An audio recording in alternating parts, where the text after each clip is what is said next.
record this, everybody. Thank you for being here. So my name is Sarah Grillo, and this is the Transparent Advisor Movement Meetup for May 2025. To enable captioning, if you are hard of hearing, please go ahead and just click the CC at the bottom of the screen.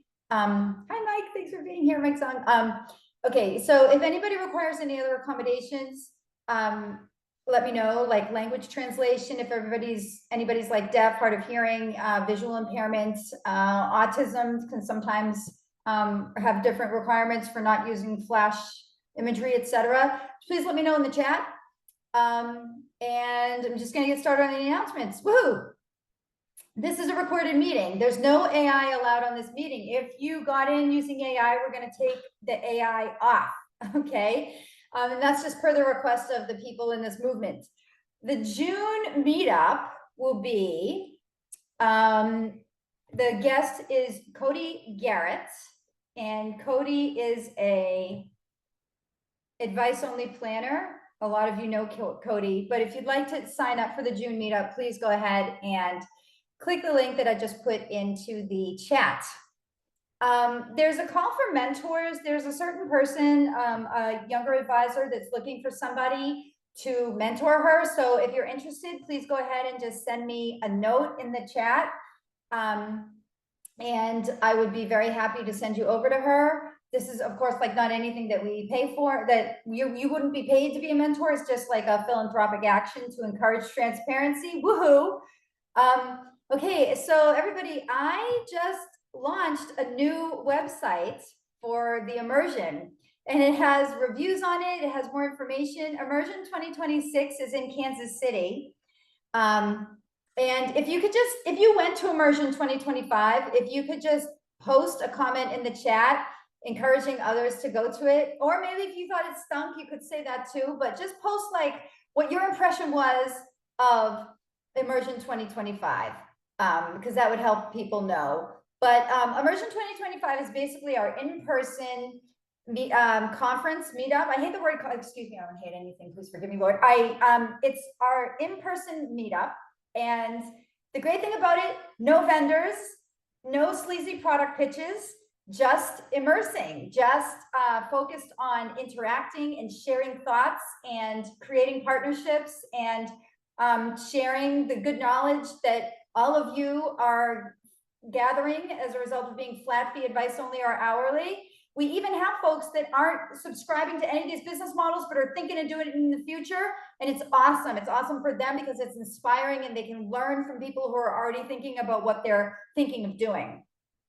So now I also want to just let you know, and I'm putting this into the chat as well, that I launched, this was per the request of people in this movement, I launched marketing support services, and there's one for each type of advisor. So there's hourly marketing, there's advice-only marketing, and there's also a flat fee advisor marketing program. Now, if you need marketing help, I don't want the prices to be an issue, okay? That I'm going with $50 a month is the lowest priced package on that website. But if anybody is not able to afford $50 a month, please don't let cost be the issue. Send me a text right now, 917-873-9297. Here, I'm gonna say that again. Send me the text, 917-873-9297 is my cell phone if you wanna talk with me about being part of these services. If you don't have the money to pay $50 a month, it's okay. I believe in the goodness of this movement. I'm willing to lay my life down for Christ,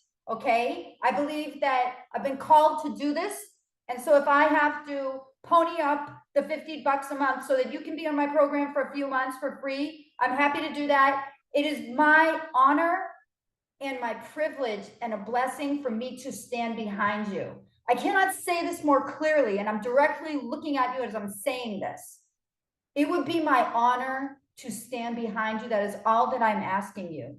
That if you are desiring to grow your business, scale, get new clients, it is my honor to be the person to help you facilitate that, because I believe in clean, transparent, honest business people in this industry. And I'm committed to getting there. And I don't want to let anything get in the way. Please allow me to stand behind you. If there's something about my program you don't like or the cost or whatever, then talk to me about it. But I want to be the one supporting you. And I'd be honored and privileged if you would humbly consider my request. More announcements. Josh of Soft Clay, are you here? I am. Hello, hello. Hi, can you go on video, please? Uh, Video's on. Can y'all I'm not see sorry. me? I don't see you. That's pretty Am I weird. lost in the grid here? Oh, okay. Here. Oh, there you are. Haha. So now people Oh, can everybody see Josh? Is it because I'm spotlighted? Oh, I think I have to stop. I have to remove my spotlight. There you go. Now you're there we spotlighted. go. Haha. Oh, all right. Josh, Cool. okay, so Josh is one of our kind of product alliances in flat fee advisor marketing, but also applies to advice only marketing and hourly marketing. Josh, just real quick, like 2 sentences about what you do. Yeah. Yeah. I am a freelance web developer specializing in low maintenance, high performing websites. That's the simplest way I can describe it. Okay, so he's familiar with how flat fee advisors work, advice only and hourly. He's been to our marketing meetups before. All right. So Josh is someone that works closely with me and a lot of the advisors in this movement to make websites so that we can take over the internet. I am not taking it anymore. I'm unwilling to let Edward Jones, Merrill Lynch, AXA Advisors, Fidelity Vanguard. I'm Edelman. Okay, Edelman is like hawking our keywords. Okay, like I'm sorry, Edelman, for Edelman getting found for flat fee advisor when they're not flat fee advisors. Sorry, Edelman. Okay. Whoops, did I say that on? Whoops, is this recorded? Anyways, okay. So what I'm saying is, I really would like to help us take over the internet. I'm not taking any prisoners here. Josh is well versed in SEO strategies. I want everybody to be found for flat fee advisor in so-and-so location, fee only advisor in so-and-so location. The nimbleness and flexibility of these kinds of models is a distinct advantage versus the bigger competition. If you're not using it, then you're missing out on the opportunity and you're doing yourself a competitive disadvantage. I'm not taking it anymore, okay? I'm taking a stand here that I'm gonna take over the internet. Josh is helping, but I can't help you unless you participate somehow in the marketing services that I'm offering. Like I said, cost will not be the issue if you want to participate. Here's email I'm putting into the chat. It's Katie Balverchek's email. Katie is somebody that I've hired to help us with this movement.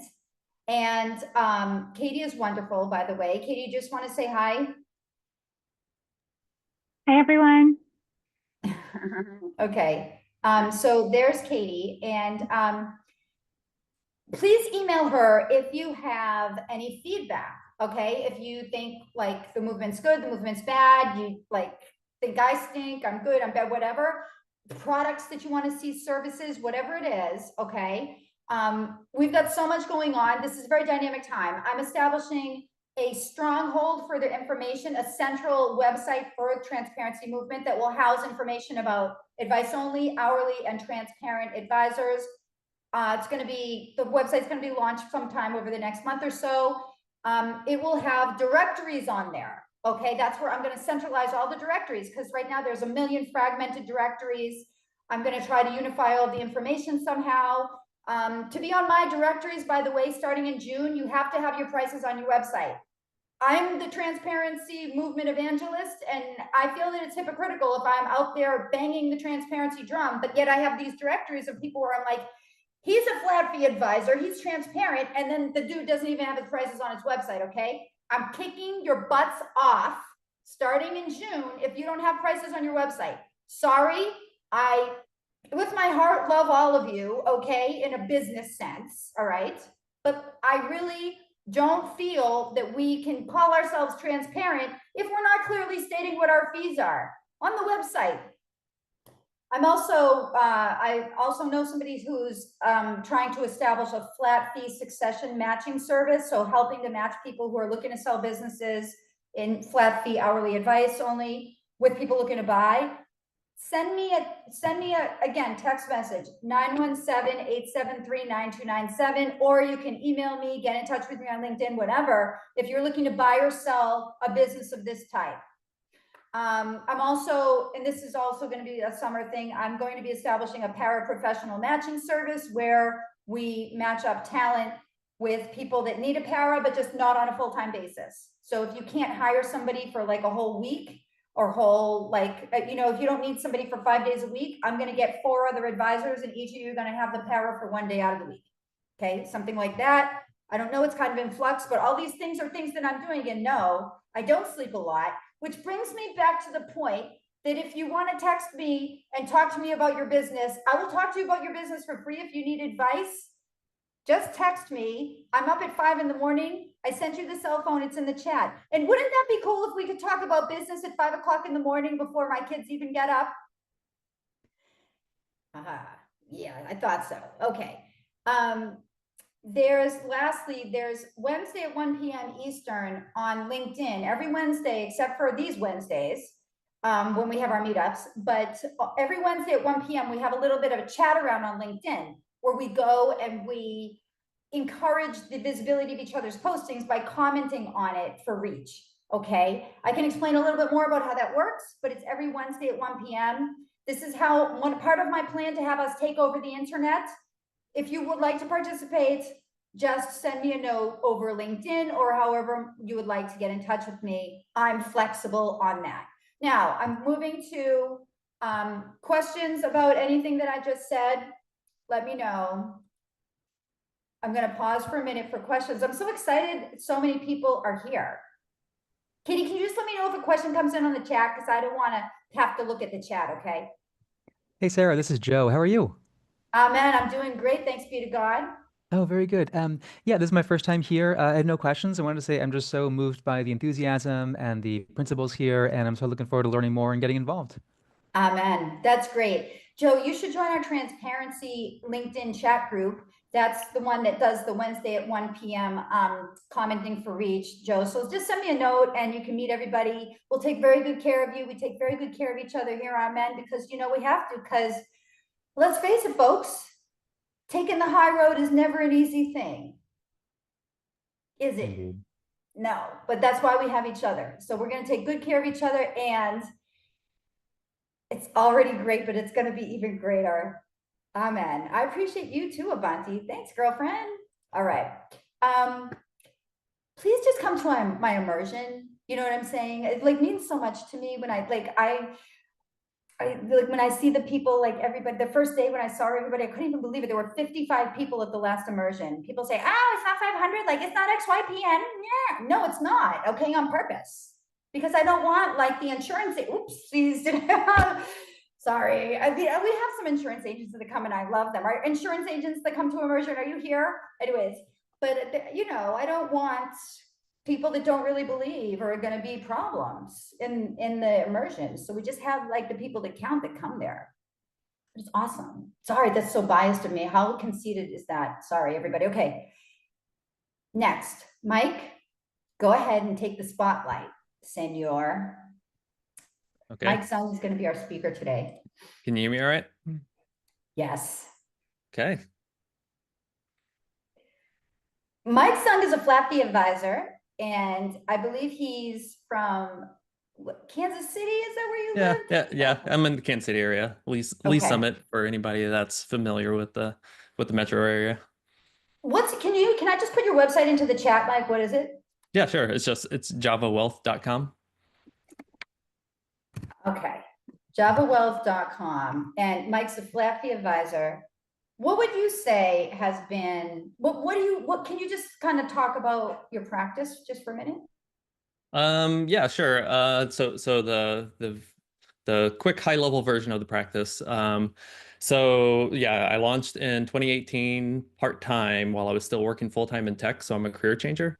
And then at the very beginning of 2020 is whenever I left that job and went full-time. And so yeah, like if you hit the website, then you see that I specialize in equity compensation and tech employees and all that kind of stuff.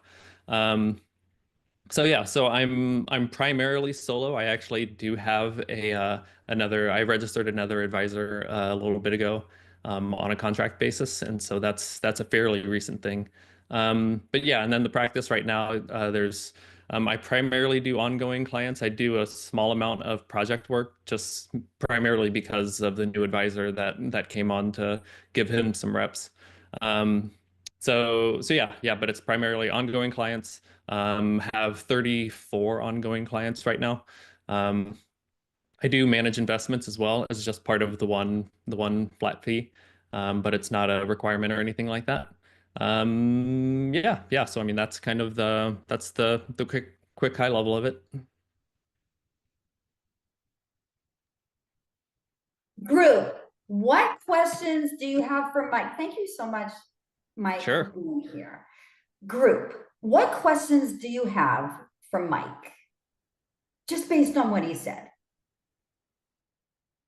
Hey, Mike, my name is Joe. Thanks so much for speaking and for being here. You Yeah, mentioned sure. bringing you brought on a new advisor, you registered. I'm so curious, like how much time passed between you thinking, hey, I might need a new advisor to you hiring that person, and like what was that thought? How did you evaluate it? What was that thought process like? Uh-huh. Yeah, it's probably not as thoughtful as otherwise.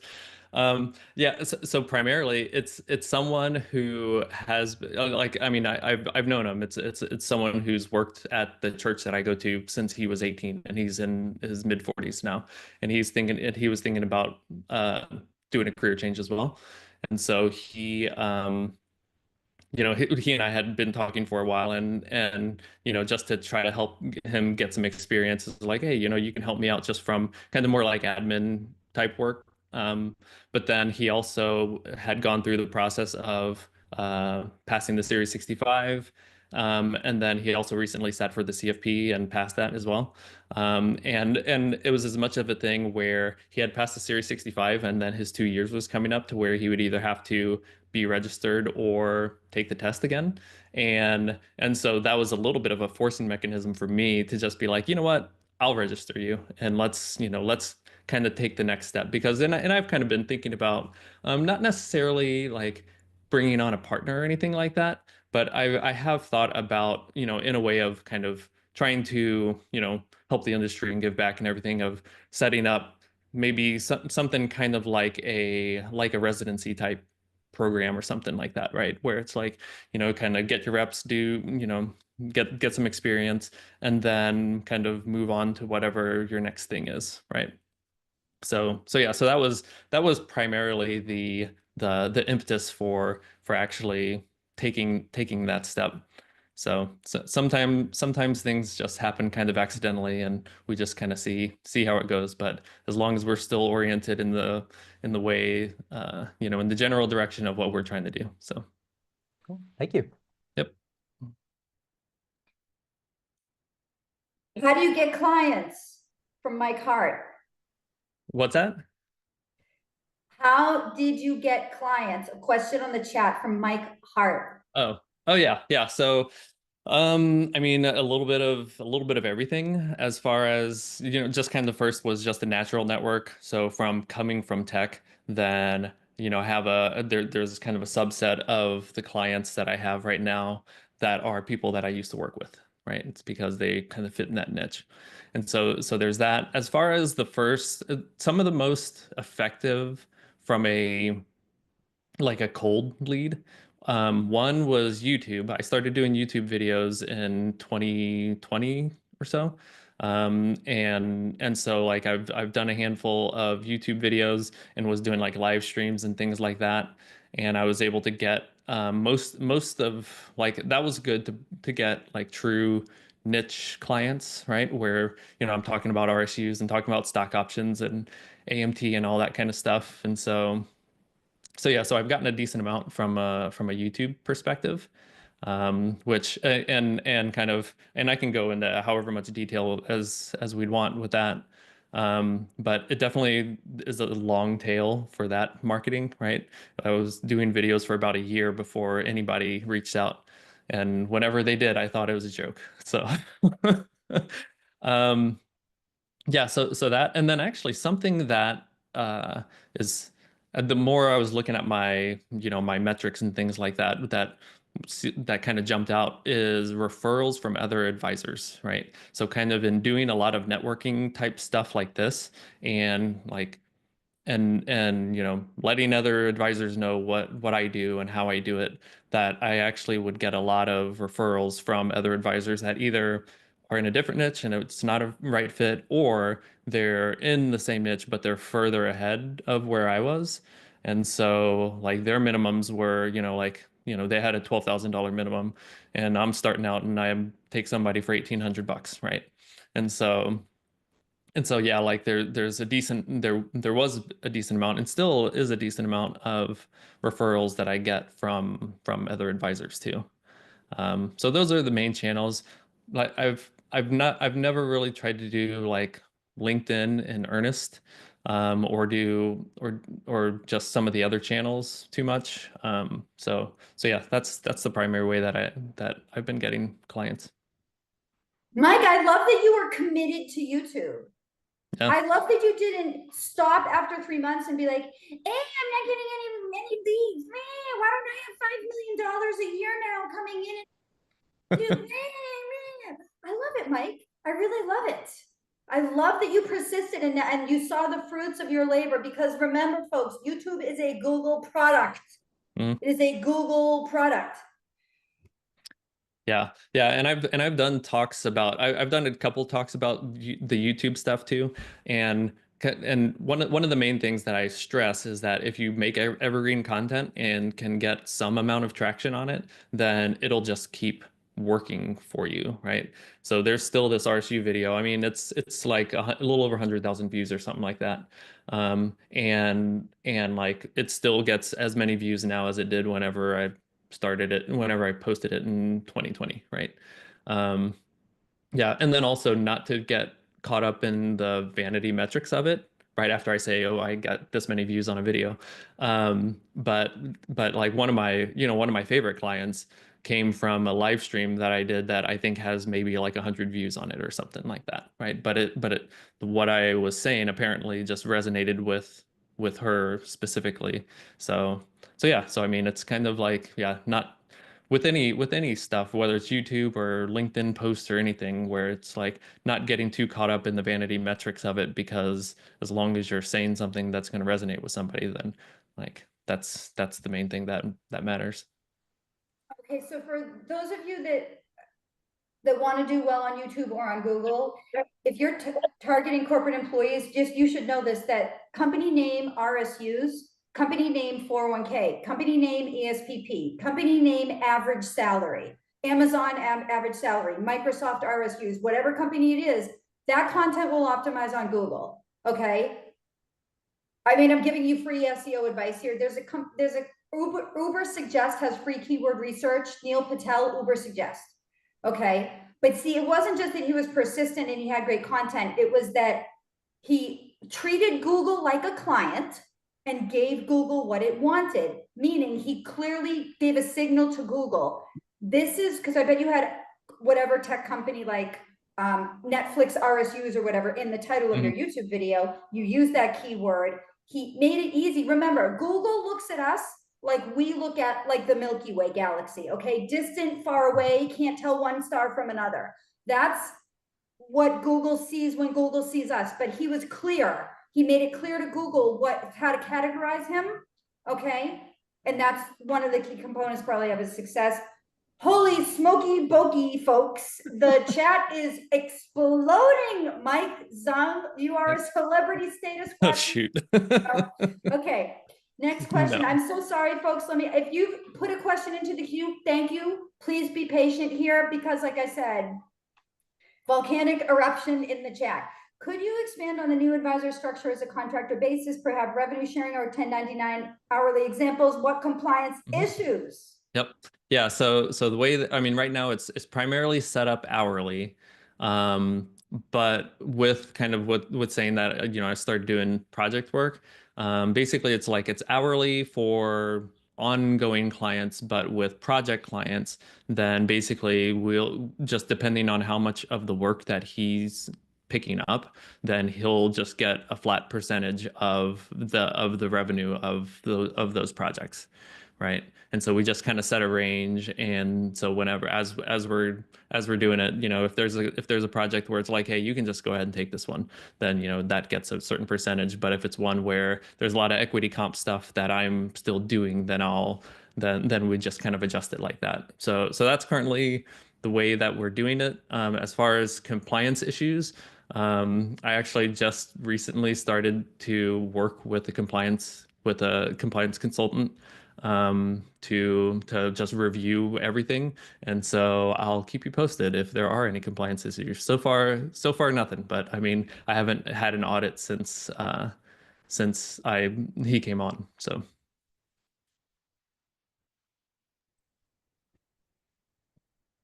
Okay, thank you, Mike. Next Mhm. question. When and where in your pitch do you get into flat fee advice, and what wording do you use? Yeah. Yeah. So I mean, it's funny, so Sarah, what you were just saying is like have your fees clearly stated on your website, and I do, up to a point. I guess if you've hit it on the services page, services and pricing, there's a calculator on the bottom there. Um, but what's interesting is whenever people talk, when people have to go through my website in order to book meetings and everything, and then whenever I talk, I would still say maybe not quite half of them, but a lot of people that it's like they ask, how the pricing structure is, and it's like, I'm like, have you looked at the website? It's like, oh no, I didn't really see that part. So it's funny how much work we put on our websites and how little people actually read them. Um, but but yeah, I mean, usually it's I mean, just kind of towards the end of, the first intro meeting is just chatting through what's going on in their world. And then, invariably the question is like, hey, if we were to work together, what would it look like? Right. And that's whenever kind of first walk through the actual, first steps of onboarding and all that kind of stuff. So in order for people to book a meeting, then they answer in the intake questionnaire, they answer just very high level of like, hey, what's kind of like your overall investments, right? And it's just a range of like zero under 500,000, 500,000 to a million, 1 to 2 million, just very high level stuff. And so, but that's all the information that I need from a fee perspective. And I just say it's based on everything that you said in here, then this is what the flat quarterly fee would be. And then that's kind of it. So like, and that was something that before I used to do a calculation, like a net worth income type calculation, but I struggled with that because I felt like I needed to collect a whole bunch of information from somebody before I could actually give a straight answer. And so in that first meeting, I felt like I was kind of hemming and hawing a lot over like they say what the fee is, like, oh well, it kind of depends on blah blah blah, right? And so I figured this other one out, and just be like, okay, this is what it is. So if they ask the question, then I actually just share my screen, show the website, and we put it in there. It's like you said this and this and this, and so this is generally what the fee would be, right? So yeah. And then I'm also terrible at sales and marketing. So like as far as the as far as the when in the pitch do I do it? It's just like I don't know. It's what I'm kind of spitballing it half the time. So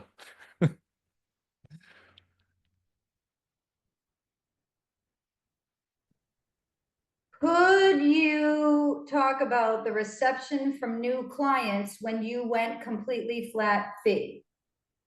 um I mean, it was fine. Really, I've never been AUM, so I've never had to like switch from that. So it's always been some kind of flat fee. And kind of like I was saying, it used to just be a little bit more of a convoluted calculation that I would do.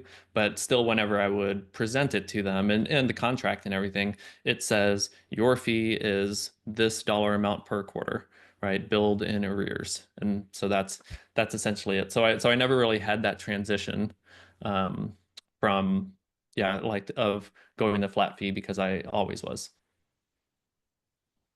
If you have a high income tech employee with RSU and other stock options, but they are just starting to save money, maybe have Right. $300,000 total liquid assets, Do you take them on? Do you still bill them 9,000 for under 1 mil? Right. Yes. And that's actually one thing that has been, I mean, I guess I still struggle with it sometimes because people will, I'll get a prospective client in and like from my perspective, I think it's like, yeah, I'm not sure if it's necessarily going to make sense for them, right?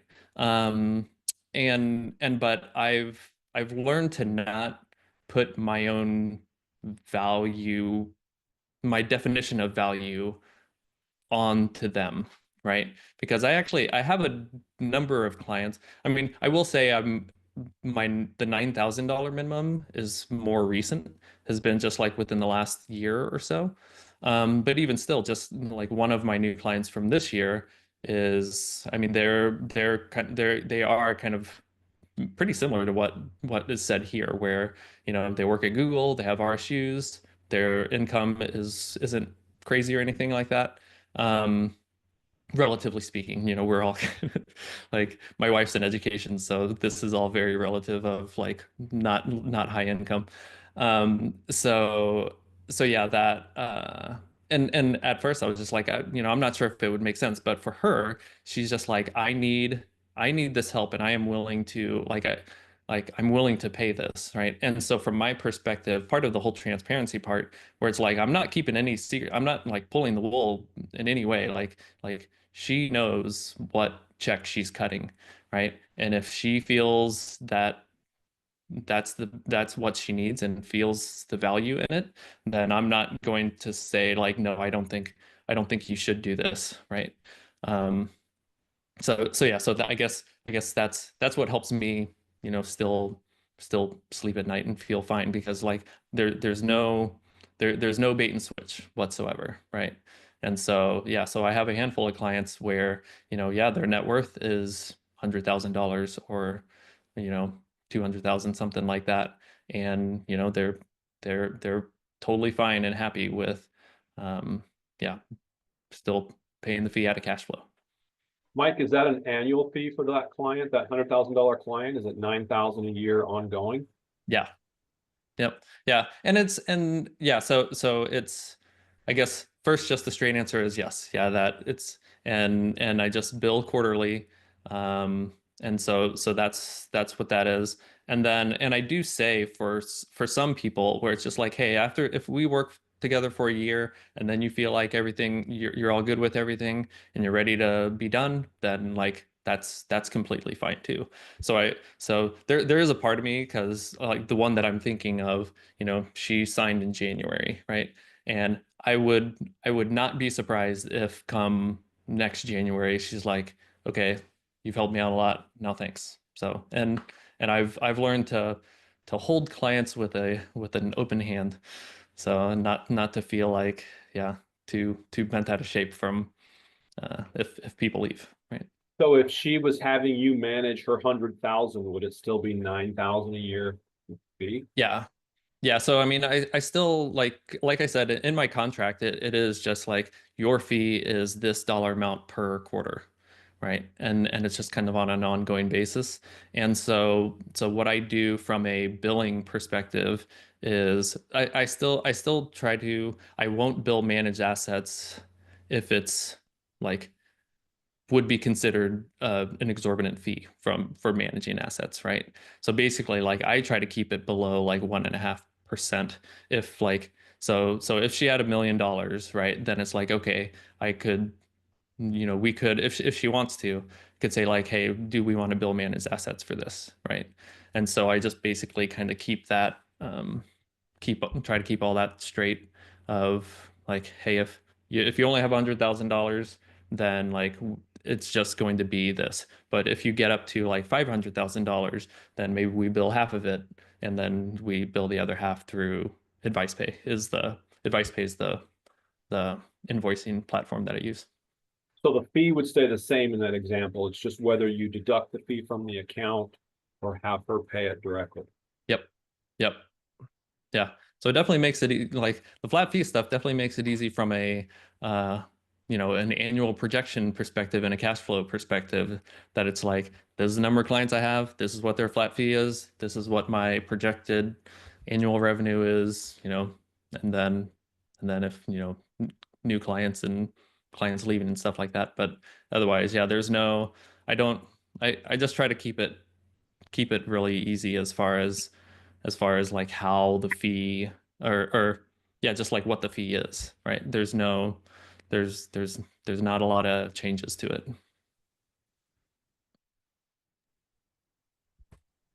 Next Hey, Mike, this is question. Stephen Fox. Thanks for joining us today. I like the annual planning calendar you have on your website. Could you go a little bit into how you're operating that and how it's going for you? Yeah, sure. Yeah, so it's a version of Surge meetings, right? I'm sure most people have heard the term. Um, but yeah, so basically, whenever a client first comes on, then I do go through kind of that initial plan process. So it's like 4 or 5 meetings, something like that, right? And then once we get through that, then it's like, okay, now we've gone through the initial plan. You kind of drop into the annual planning calendar, right? And so the way that I have it is, so the way that I say it is like, I'll proactively reach out to you 3 times a year, right? And, at the beginning of the year, I'll just send out a mass email to all clients and just say like, hey, it's the beginning of the year. This is generally what we would talk about, but of course you can add any other topics that you want to chat through, right? And so in that email, I actually set up a separate Calendly event for each of those 3 meetings, right? And so like I'll look at my own calendar, because I do in those time frames I do also offer some evenings. And so depending on what's going on in my life, it's like, okay, in this 5-week period, Tuesdays and Thursday evenings work for me, right? And so I'll kind of create that event that has that. And then so basically I send it out to everybody and it's like, hey, everybody start booking grab your time. And so I get everybody to grab times. I'll keep track of who hasn't, and I'll send a reminder email a couple weeks later to say like, hey, you still haven't. If you want to, then this is, then yeah, book the time. Um, but then yeah, and it helps give everybody a rhythm of, okay, beginning of the year, this is generally what we do, and kind of getting into the benefits of Surge as you kind of get into this mindset of, okay, I'm just kind of cranking through this pretty similar rhythm with everybody and getting ready for these meetings. So I'm actually in the middle of my spring one right now. Where we're reviewing tax returns, looking at investments, and then if people want to look at so I use Right Capital, like looking at retirement projections and all that kind of stuff, then we're looking through some of that stuff, right? So yeah, so basically I have the so it's generally about a 5-week window that I open up. And yeah, I do the beginning of the year, I call it a spring check-in, because even especially whenever they become ongoing clients, even 3 meetings for some people, they're just like, that's fine, I don't need to. And I don't force people to like, you need to schedule all 3 of these meetings, right? So some people, I'll meet with them twice instead, right? So yeah, so we have the spring one, and then have kind of the end of the year one that's around open enrollment time and end of the year tax planning and all that kind of stuff.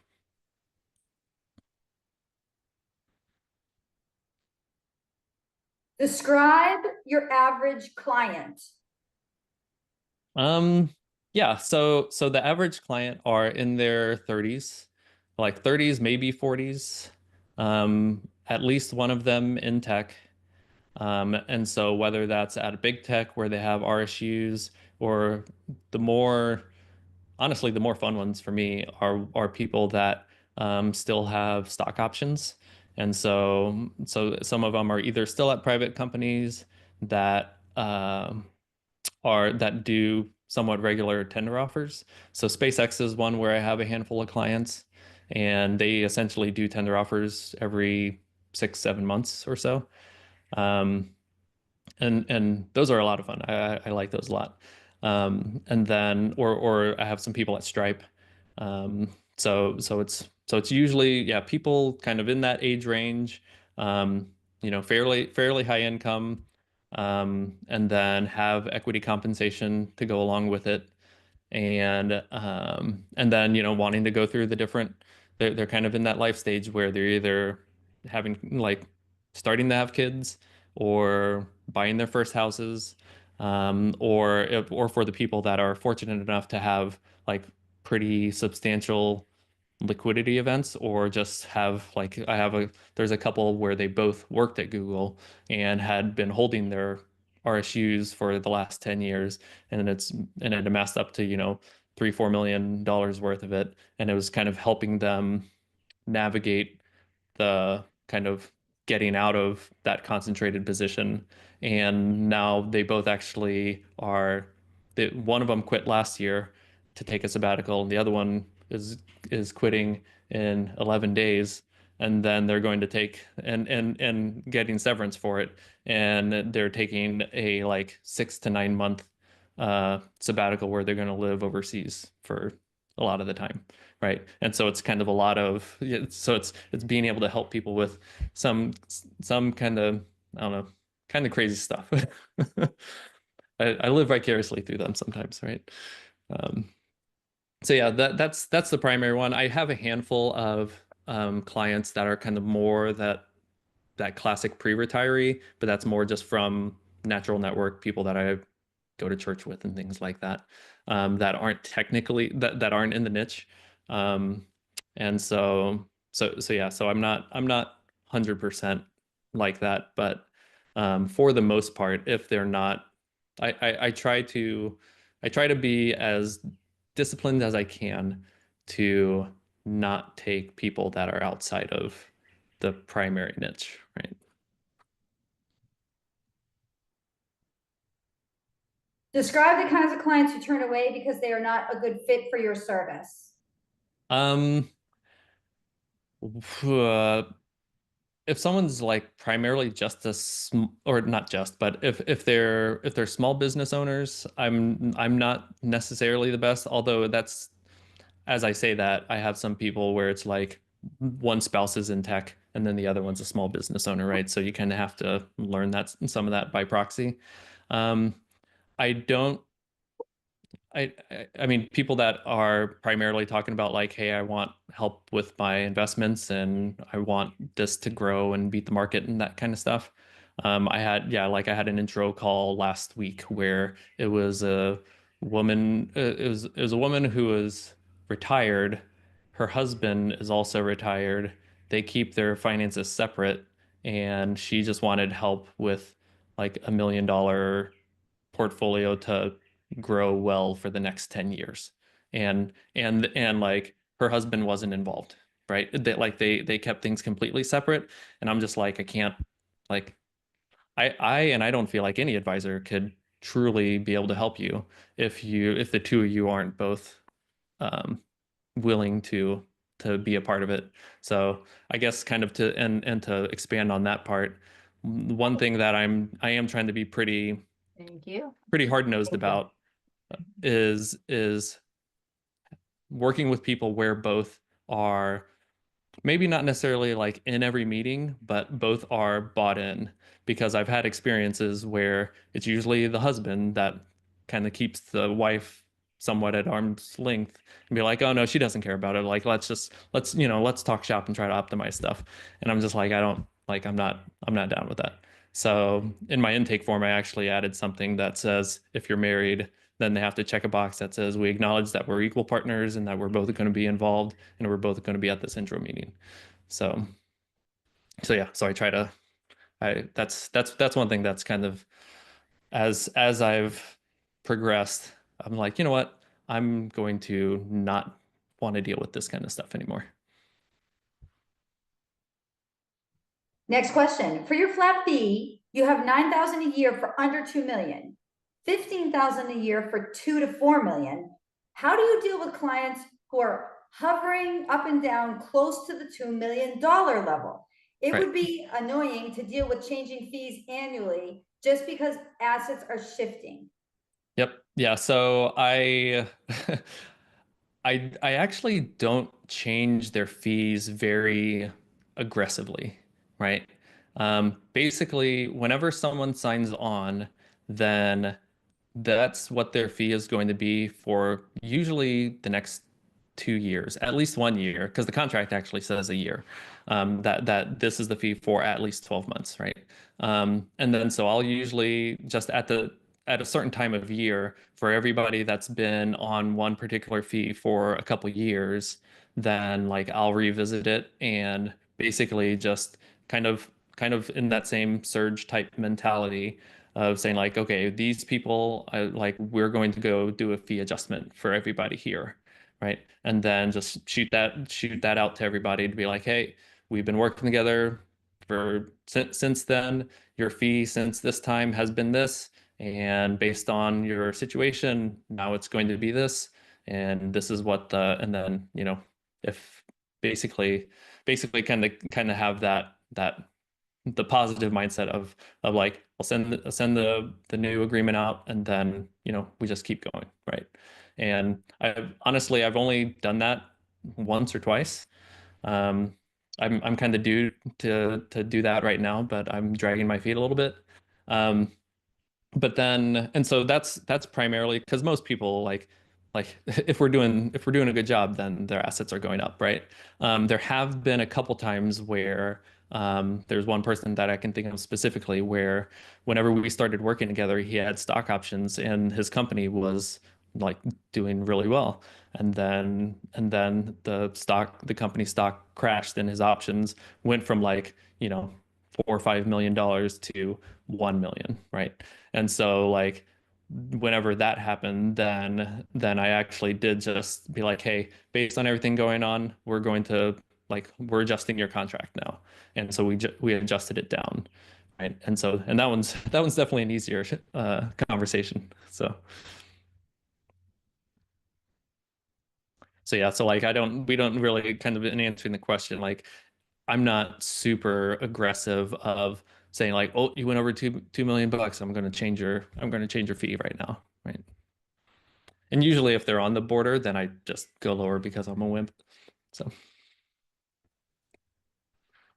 Can you expand on your pricing? Looked at your website. Is everyone 9,000 a year or just new clients? Also, how many of your ongoing clients use your portfolio management? right. So yeah, it is just new clients because like I said, I just went to 9,000 fairly recently. I mean, within the last year or so. And I would say probably the people that signed on the first, 4 years, they're still below that. Like my average right now is probably around 6, right? As kind of the flat fee, right? Um, so yeah, so that's and so kind of to what I was just saying as far as like trying to make those adjustments that like the people that have been there for a while, like I won't be like, oh hey, you used to be at 4,800 and now it's 9,000, right? I'm not going to punch them in the face like that. But like I'll increment it up some, right? And then as far as the question about how many use investment management, most of them do now. That's as much, I kind of feel like that's as much of just attrition where because if I'm not managing assets, then it is much easier for people to leave. I guess that's, as far as just the full transparency of doing this flat fee and I don't well, since I do manage investments, I'm not technically advice only, right? But yeah, so it's like it's the turnover in this model is definitely more than what you hear from like an industry average perspective, right? Just because it's like, hey, I'm paying out of cash flow and I'm trying to save money, so I'm gonna reach out to Mike and say like, hey, I'd like to stop, right? So, but I mean, as far as now, I would say it's probably about 80% of them I'm managing some amount of money for them, but not necessarily all of it. Okay, everybody, just give an update. I actually have 3 more pages of questions. That is how vibrant this chat is. Okay, so I'm so sorry if you've been waiting in the queue. Thank you for your patience. We have 10 more minutes left until the hour, but I do think this meetup is going to run over. Please stay on if you can.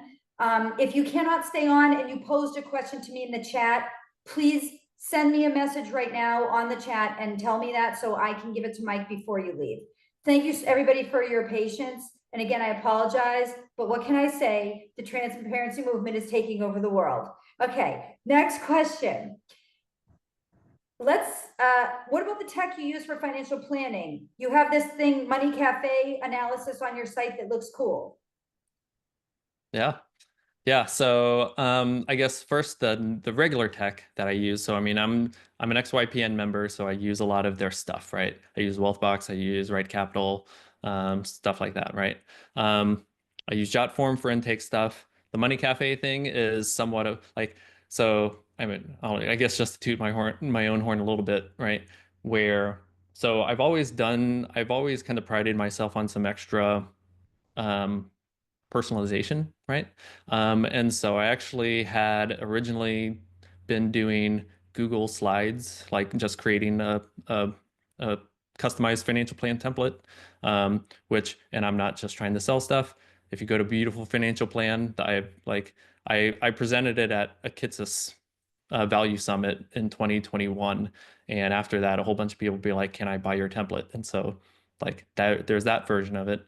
And then more recently, a couple years ago, someone introduced me to Google Sites, which is similar to Google Slides, but it's actually building websites.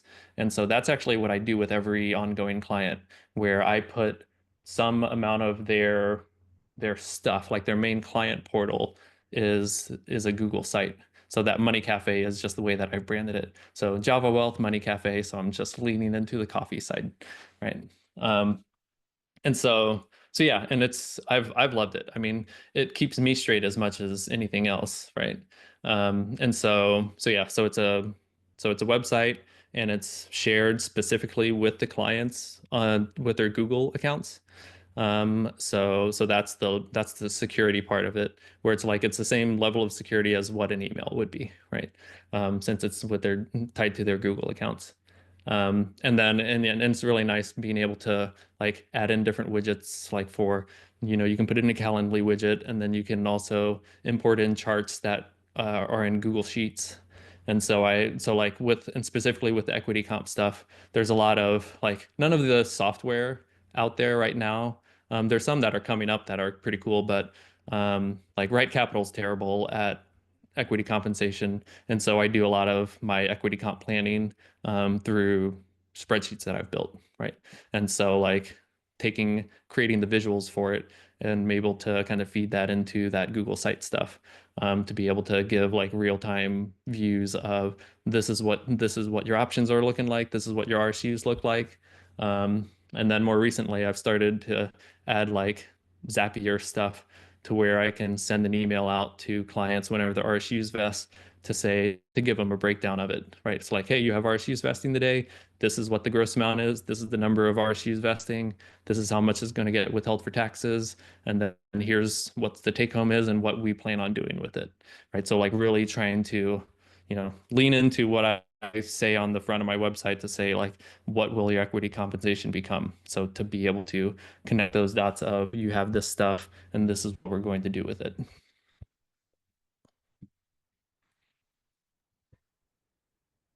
Next question. Do you find that the complexity or the client and the work needed highly corresponds to the assets of the clients? Do you make allowances for clients with a very simple 3 million or a very complex 1 million? If not, how do you justify the time with work compliance wise for simple clients with large portfolios? Right. Yeah, I mean, I think I mean, no, I don't, nothing's perfect. No fee model is perfect, I think, as far as like the amount of compensation to the amount of work. I mean, I guess you could say hourly can be best fit that part. But from the simplicity perspective, it's just like, okay, I'm going to do the best I can from this. And so I will say for the most part it does, but I mean, but not completely. I mean, I have a client that they're paying a relatively low fee but they're kind of, I mean, they want to meet every month, right? So like we have a standing meeting every month. And so, I mean, that's as much of a me problem of not like bumping his fee up just because like, hey man, this is a lot. So yeah, I mean, I guess I don't feel like I've necessarily cracked that code of like, yes, this is the perfect way of doing it, because I mean, I could have tried to make a more complex calculator. And I've seen much more complex calculators where it's like, depending if it's single or a couple, and if someone does have a small business, and if you have like, X, Y, and Z rental properties and stuff like that. But I kind of didn't want to, I wanted to make it as clear as possible to where you could just look at it and answer, up to 3 questions and then get your fee. And I'm actually even thinking about just taking out the whole question about do you have RSUs and options, and just make it completely just the tiers on overall investments. Because especially if I hold myself out as I specialize in this stuff, then I'm kind of currently penalizing someone of like having that complexity. But yeah. Next question. I am curious about the potential max size that a solo flat fee firm might be, and what those flat fees look like if they were translated to an equal hourly amount.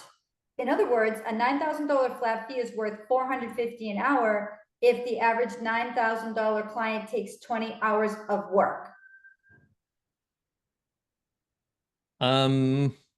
Yeah, I mean, I don't know. I guess I'm not exactly sure how to answer the question.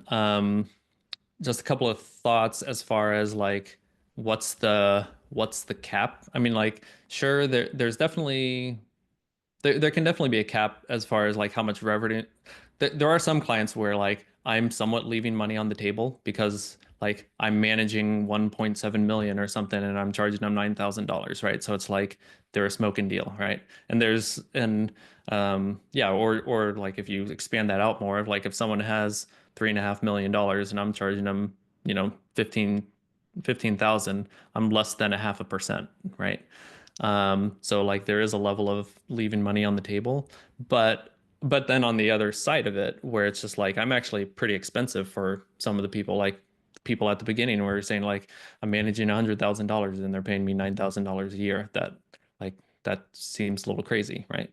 Um, but yeah, and kind of to the overall like what my as far as like the earning potential and all that stuff, like I mean, there's no one should be playing any violins for me or probably most of us, right? Where it's just like we're making a good living, we're doing stuff that's pretty awesome, right? To be able to have the conversations and do the stuff that we're doing, right? So I'm not too I don't know. I guess I haven't really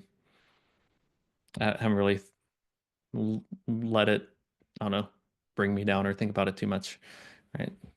So, It sounds like you're charging for financial planning, not based on investment management. um, yeah, I mean, I guess I'm just using so the way that I think about it as far as like why I'm using the measurements that I am like the kind of the total net worth, and kind of thinking about the like with the niche that I'm in, right? Where it's like there because as part of like that total worth includes their equity compensation, right? So it's somewhat of a proxy of complexity, but it's also a proxy of value that I could provide, right? So it's like if someone has $1 million worth of stock options, right? Like I'm very confident that we can do planning that is going to more than pay for that, like what my fee is, right?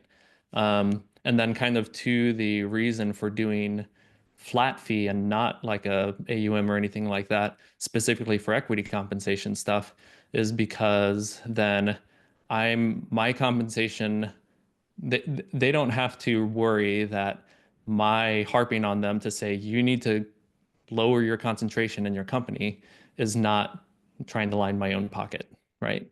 Where like if I'm saying yes, you need to sell more. Like I'm encouraging you to sell more than they're not thinking in the back of their mind that it's like, oh, you're just saying that because you're going to you're going to get paid more for that, right? It's like, hey, I'm getting paid the same, right? So if you want to take on all this risk, then it's like, okay, I'll plan with you and help you out, right? But yeah. So I mean, kind of just as far as like why I'm still just using that as the proxy for it.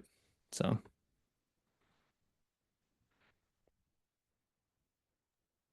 Next question. Average income for your typical client.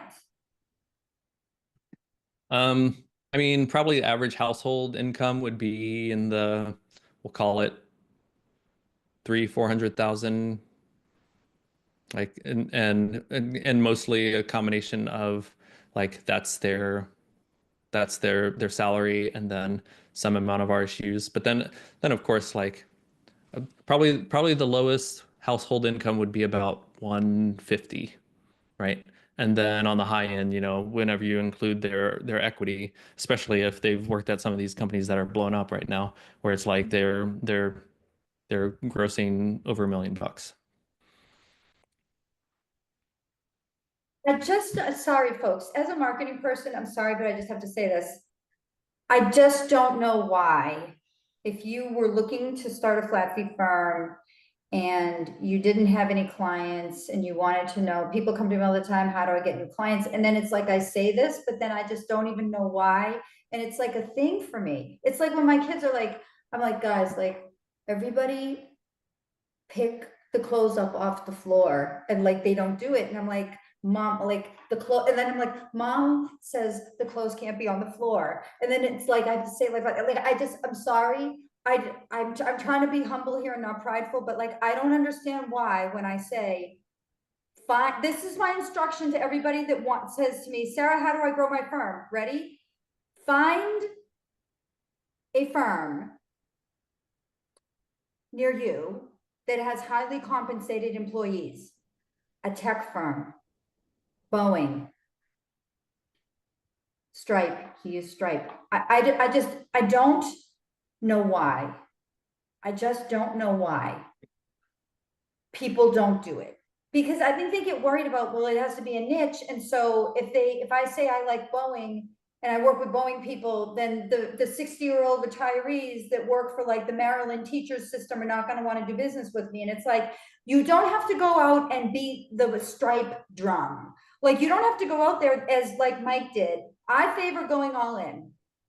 Higher focus equals higher results. If you want to get there quicker, that's what you'll do. But I just don't know why somebody would look at Mike Zung, who's fully committed, who can like do somersaults with your RSUs, and he's like, because he's earned the respect. You see what I'm saying? He's earned the respect of this $300,000 person. Okay, it's like, if you want to, the highly compensated employees are near you, even if you live in a rural area, even if they're the like Buffalo, New York, like the rural areas are all the, it's like there's nowhere where it's like 5-hour drive to get to a city. Okay, there are cities. No one lives in like the middle of like wasteland. Okay, so what I'm trying to say here is, I just don't know why people don't pick a corporation, find out what their benefits look like, and then go and talk to the $300,000 people, because they exist, and just be determined about it. And I mean, I've seen this work over and over again. I just don't know why. I'm sorry. That was my violin playing. Yeah. And with you saying that, the version that I'm currently exploring or kind of going in with is SpaceX, because like, if I don't know how much people have kept track of it, but like their compensation or the tender offer prices have just been going up and to the right? And so like people have a somewhat silly amount of equity uh, value right now. And it's kind of nice from the tender offer perspective because it's a set price, and Like, because one thing that's kind of a pain in the butt with equity compensation is if you're working with a public company, then you do all this planning around this certain price, and then it dips 5%. And it's like, oh God, now I gotta rerun a bunch of stuff, right? So yeah. So it's just, it's finding some of those kinds of opportunities. There's a question in the chat from Jason. Jason, do you want to go ahead and speak out your question and we can all discuss it? Or did you want to just have me discuss it? Your call. The question or the comment that I had? The comment, yeah. Yeah, sure. I felt like a lot of and I'm biased because I'm friends with Mike. I'm also in Kansas City. I felt like a lot of the questions were focused on asking him to justify how you can charge $9,000 for financial planning, even if it's $100,000 AUM client. I mean, what he's doing is different. It's financial planning focused. But I like that he's being transparent with his fees. It's easy for his clients to understand. So yeah, I think he's doing a good job. I think it is, yeah. I mean, Jason, to your point, the exact comment was, I thought this group is just focused on transparent pricing, not necessarily low pricing.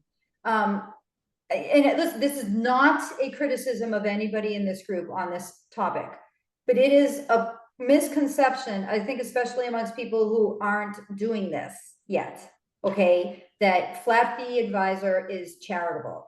And it's not that we don't have a charitable mindset, okay, but it's like that this is charity work or this is nonprofit. Why don't you set it up as a nonprofit? How am I going to make any? I mean, Jason, correct point, right? I hear this over and over and over again from people who are like, I want to be a flat fee advisor, but I have a wife and kids. It's like, I mean, if you go to Manuka Financial is charging, and sorry, Manuka, if you're here or not here or whatever, I'm misquoting you, but that dude is charging like $25,000 a year. All right. This is no joke, flat fee advisor pricing here. Okay. So I mean, I see the point. I think the genesis of that question, Jason, is that kind of an idea. And I mean, keep in mind also, folks, that this is not just about transparent pricing. Transparency is about transparency in everything. You can see how clearly Mike communicates. You would also see this mindset, this transparent mindset of fully disclosing things to clients, having things be clear and simple, having the service delivery be clear and simple. Like Mike has built out mechanisms to make financial planning clearer to his clients. He's built these planning tools.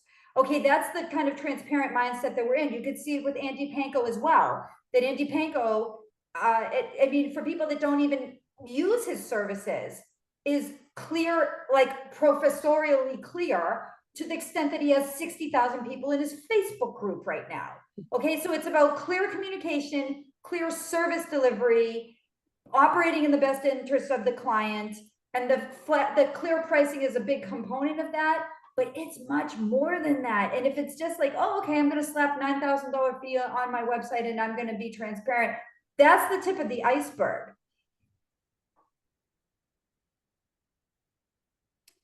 Yep. Next question. Did you get your CFP experience hours before or after you launched your firm? So it was kind of both, where I passed the CFP. I guess it was actually shortly after I had quit my full-time job.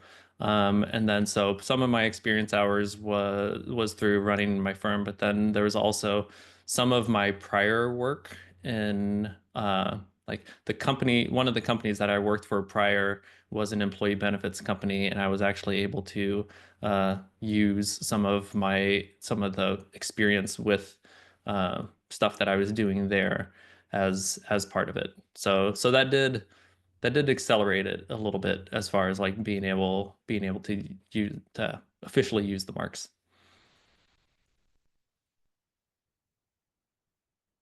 I want to print some t-shirts. Okay, let's take a vote. Should I print a t-shirt that said flat fee advisor is a personality? Flat fee is a mindset. I'll have them for everybody that goes to the immersion. By the way, everybody, I just put the immersion website into the chat. Here it is again. Boom. Please sign up for immersion if you haven't yet. Okay, if you're using my services, you get a discount. Don't buy it. If you're using my services, don't buy it without my discount code. I'll send it to you later. Send me a note though, or 917-873-9297. Okay, this is a tax question. Ready? Boom. Okay. Hmm. How many of your Yeah. clients are using your third-party tax prep services? Oh, yeah. So I guess if someone's digging into my ADV, so that was put in there whenever XY tax was going, right? And so that was what that was. But as far as what I do now, I don't personally prepare taxes for people.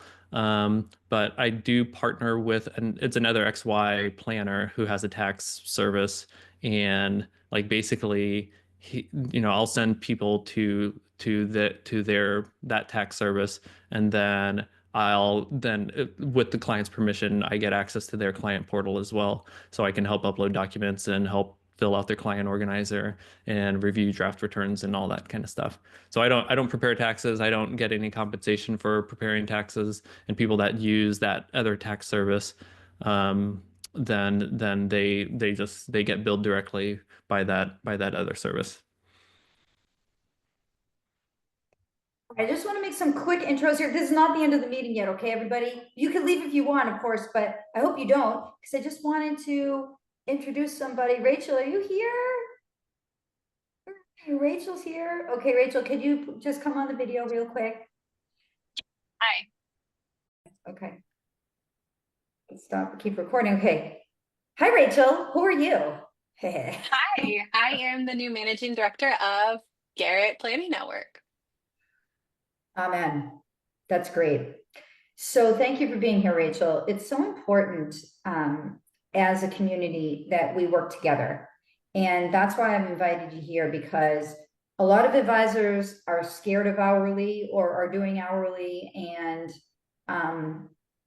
aren't crazy about it, or are doing hourly and just don't have enough resources. And just can you just talk for a minute about some of the things that Garrett is going to be doing this year? Just give me like 3 bullet points about like how Garrett helps people. Do you have to be an hourly only advisor? Can you be doing flat fees and be in the Garrett network? Like, how can this be a resource for everyone? Yeah, absolutely. So, first of all, Garrett is based on being fiduciary. You do have to be fee only, whether that means hourly or flat fee, that's up to you. We do accept planners that also do AUM. And basically, the best way I can sum it up is your intention has to be for the best interest of your client. So whatever that means, however you want to operate, there's some obvious technical parameters around that, but that is the type of people that are in Garrett. I literally just started April 1st, so April Fool's Day. Still very new. I'm definitely drinking from a fire hydrant actually right now still, but I am energized to be around like-minded individuals, people who believe in exactly what we're talking about on this group. And some of the things we're doing at Garrett, just like brief little thing, we have our retreat that you are speaking at, and we're so excited about, coming up in July 31st through August 3rd. We have all of our member groups going strong. We're looking at revamping a few of those to kind of have meetups like this on a regular basis to discuss everyday issues that fee only planners have as opposed to the rest of the financial world. And other than that, we are looking really hard for member feedback right now on how we want to move forward and what type of support we want to structure for planners in the future. So that's kind of a nutshell of what I've been doing the last like 6 weeks. So. And then Rachel, and that's wonderful. Rachel's active on LinkedIn. I'm going to go ahead and throw her LinkedIn URL into the chat, or you could do it even, Rachel, if you'd like. Oh yeah, sure. Okay. Folks, I am speaking at the Garrett retreat this year. Use Garrett code Transparency 2025. Again, Transparency 2025 to get a discount on that. Now, I don't get a kickback for that, everybody. I also, by the way, don't get a kickback for anything else, like Okay, everybody, please connect with Rachel right now. Can you just please do that, everybody here? Just go ahead and go to LinkedIn. Rachel, I think you sent it directly to me. Could you just send it Oh, to, whoopsies. Yep. Let yeah, me just try send it to again. everyone. Find Rachel Lord on LinkedIn and connect with her. Okay, there it's to everyone. I don't get a kickback from anything like wealth tender. If you're on my marketing flat fee advice only or hourly marketing, you get discount on wealth tender. I don't get a kickback. You get discount on flatfeeadvisors.us directory listing. I don't get a kickback. Josh Vickerson, I don't get a kickback on that. Okay, so I get no kickbacks. However, I do get the benefit of working with all of these awesome organizations, which is not, not directly financially rewarding, but it's awesome, very, spiritually to, have alliances, which I really am enjoying. So having said that, okay, people are saying that they have to run. If you don't have to run, if you could stay, Mike, can you stay for a few more minutes or do you have to run? No, I'm fine. I'm good. Generosity, thank you. It really makes my heart burst with joy to be on these meetups. Thank you so much, everybody. I have 4 kids under 11 years old. I have a business. And especially, I'll just say it this, being a mom is great, but let me tell you, not between the hours of 6 and 8 at night, because then, especially, I would just say between 8 and 8:30 at night, because that's bedtime. So it's a hardship. Those are the times when I feel life is hard. But it's nice to come to these meetups, because then I feel like life is awesome. Bedtime isn't for 8 Absolutely. more hours. How many more? See, I can't even do math. This is the result of being a little bonkers because you have 4 kids. So like 6 hours from now is bedtime. So I'm in the meetup now. It's good. I'm enjoying it. Okay. I want to just hear from everybody. So what other questions do you have? Maybe it could just be about general things, not necessarily Mike Zung or flat fee things or anything like that. It would be great if, because Mike's here, any questions you could ask him would be wonderful. Sorry for rambling on and on, everybody. I just can't contain my joy.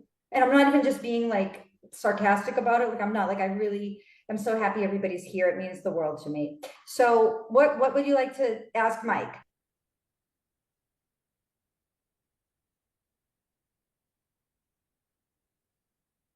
I just want to say, yay, Kansas City. I went to school near there. So Oh I yeah. used to get sushi in Lee Summit on a regular basis. So Oh man. yeah. I bet I can guess which place. We go there a lot. Mike, what would you say is the hardest thing about this kind of a fee model? Um, the hardest thing. Or just about being in business, like about doing it this Yeah, way? yeah. Well, I mean, but specifically about the fee model, I mean, part of it I kind of said as far as like I do, and maybe I'm just making this as an excuse for people leaving, but like I do think that it's harder to retain clients, ongoing clients, as compared to a straight AUM business. Um, so I could see that being a challenge. I also feel like it is. I probably have fewer people either reaching out in the first place or willing to commit whenever you show them dollar amounts. And again, whether I'm just trying to make an excuse for not closing more business than I do, right? But I do feel like just th there's probably a decent amount of people that will go out to the website and be like $9,000, that's crazy. There's no way I'm doing that, right? Where most, most don't put dollar amounts on there like that, right? And so part of me feels like it, if I did just switch to AUM, then maybe that would be maybe that would be better or different or something like that. But so I see I feel like that's probably a challenge for people to like be able to swallow like, oh man, that's that's not that's not a trivial amount of money to do this, right? And so yeah, that's probably some of the most challenging parts there. Um, More generally speaking, I don't know, it's kind of just running a solo business is just being in your head all the time of not knowing what direction to move in and things like that. I hired a business coach for a little bit, Maddie Roach, but then she left XYPN, and so I had like one call with her, and so now I might have to go shop for another business coach. Um, but yeah, so there's just some of that. It's just like figuring out direction and things like that.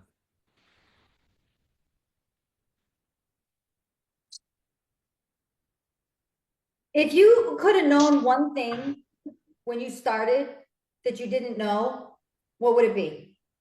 That the technical part of it is maybe 15% of your value. Whenever I got into it, I was like, oh, really? I really like doing all this planning stuff, but like so much more of it is one, just the soft skills, and then the sales and marketing side of it, right? And just kind of running the business. So like if you really love the planning work and that's the main thing, then maybe starting a planning business isn't necessarily the best way of doing that. Was there ever a time when you were starting up when you thought you were gonna fail? Oh, sure. Yeah. Um, yeah, well, I don't know. I mean, th- if I'm being totally honest, I always felt like it was going to like I just needed to stick through it and that it would eventually work, right? I mean, I didn't grow super fast or anything like that. I did get somewhat fortunate in the fact that like 2021 was a very big year from an IPO perspective, and so was able like that was kind of whenever things started to gain some traction of like people coming to me that were cold leads, right? And being able to get some business that way. And then honestly, kind of, I guess maybe coming full circle around like pricing, I started out my minimum was $1,800 a year. And like if I stayed at that, then I would have gone out of business, right? It was the first time that I felt, like that I built up the courage to quote someone $6,000 and they said yes. I was like, oh my God, someone's actually paying me like this amount, and there sets the imposter syndrome around that for the longest time, right? And so yeah, kind of like, it's kind of that balance of like you you you kind of can't run a charity because you won't be in business if you do that, right? Um, so yeah, and then it kind of just scales from that. Like right now, like I'm not making money hand over fist, but I'm not struggling or anything like that. But if I kept prices really low, then I wouldn't have been able to bring on another planner to help him get some experience too, right? So I mean, that's kind of the give and take with it. But yeah, like as to that main question, like I felt like I'd make it, um, and there wasn't a. I mean, I definitely had some anxiety, times of anxiety around both that, and then and then just kind of like just some of the running a business stuff. Um, but yeah, just kind of kept going. What do you think helped you to get past the imposter syndrome? Um, I mean, one, just the number of reps, and then two, seeing the success that some people had, and then getting the feedback from a lot of the people of, just the appreciation. And I eventually would do send out like client surveys, and just some of the feedback that I'd get from there, just knowing that it's like, oh, like this is making a difference, and this is good. And like the yeah, clients are able to actually realize a lot of the things that they said that they want to do. And like, I mean, that's that's a dopamine hit that I never got in writing software, right? So, and actually, I guess kind of to, because I know a lot of us probably listen to other podcasts, right? Other advisors, Kitsis and XYPN and other stuff like that, of listening to some of those podcasts, like especially Kitsis ones, where it's like, they're profiling somebody who, they have a multi-million dollar business, tons of AUM and whatever. And then whenever they start walking through what they do, I was just like, oh, like this isn't like like they're not necessarily doing anything like special that is not available to the rest of us, or like, whenever I think of some of the stuff I'm doing, I'm way over servicing people compared to a lot of people. So it's just like, okay, like, yeah, this is like the bar, and this might sound bad, but it's like the bar's not as high as we maybe sometimes make it out to be. Um, and yeah, and just trying to hone in on like what people actually care about, right? Because I think there's a lot of stuff that I know there's a lot of stuff that I was doing thinking that it was helpful, and then if I stopped doing it, then no one said a peep and no one missed it, right? So Well, I mean, I just think that when you, the burden of transparency is the justification though, right? Like that I mean, people don't even know what 1% of AUM is. A lot of people, they just won't do the math on it to really understand. And especially in the case of when you're charging it where someone has to write a check or it has to come out of their disposable income, but that it's not being debited out of the custodian, okay? So I think one of the benefits for everybody on this call and for everybody in our movement and for everyone who wants to operate this way is exactly that, that if we are able to overcome that, then we will be overcoming it by the virtue of relevance, by the virtue of clear communication with the client. Because this is what Mike was saying, was there was opacity, all right? There was opacity in his mind about, I think one thing, but the client thinks a totally different thing. So there was that block there. So I think what the lesson is we can learn here is that when we clear that block, when we get into total clarity and transparency between the client about, do I need this? Yes. What is high value? What is low value? What can I completely do without? And then we can just optimize that high value. Then we're providing more value to the clients, even maybe past what the fee is that we're even charging. So it's not as much about the fee amount here as what I'm saying. It's about the onus being on you to generate value in a determined amount, to make it work, to make the math work for the client, that you don't necessarily have the onus on you if you're doing AUM, because also AUM is just accepted in the industry. It's different. When we're doing something different, we have to really be on our game that much more. And it is about that, like Mike is saying, the soft skill of, how do I read their mind? I can't. I have to communicate better, maybe asking for direct feedback more. Maybe the other thing that a lot of people in our movement have done, especially the hourlies, but not necessarily even the hourlies I'm seeing, is that they are starting to track their hours. So for anybody who's looking to buy or sell a company, this is where it's particularly impactful, is that what amount of hours am I spending on billable versus non-billable? What kinds of service tasks am I spending these hours on? There are huge benefits to understanding that, because your time is your biggest resource. And if the biggest resource of your business is being spent on things that are not necessarily value generating on the higher end of the scale for clients, then yes, that is going to be a problem where the value generation lies. If you look at anybody who's really successful and anyone who's not really successful, the difference is inevitably in how they are spending their time. Do you mind sharing some details around the 15% technical part of the business? Is that inclusive of having and maintaining a website and or a social media presence? yeah, I mean, yeah, so that comment was more just around the technical financial planning work, right? Like kind of what we think about as regular financial planning work. And that just kind of in having a solo business, we're primarily solo right now, that it's just like there's just so much more than the nuts and bolts financial planning, right? I mean, and really so much of it, and I this still is in the realm of being a good servicing financial planner. Is it's like you're a project manager for a bunch of other people's households, right? Where it's just like, what's the last task? This, where are things? How can we, remove any roadblocks and all that other kind of stuff?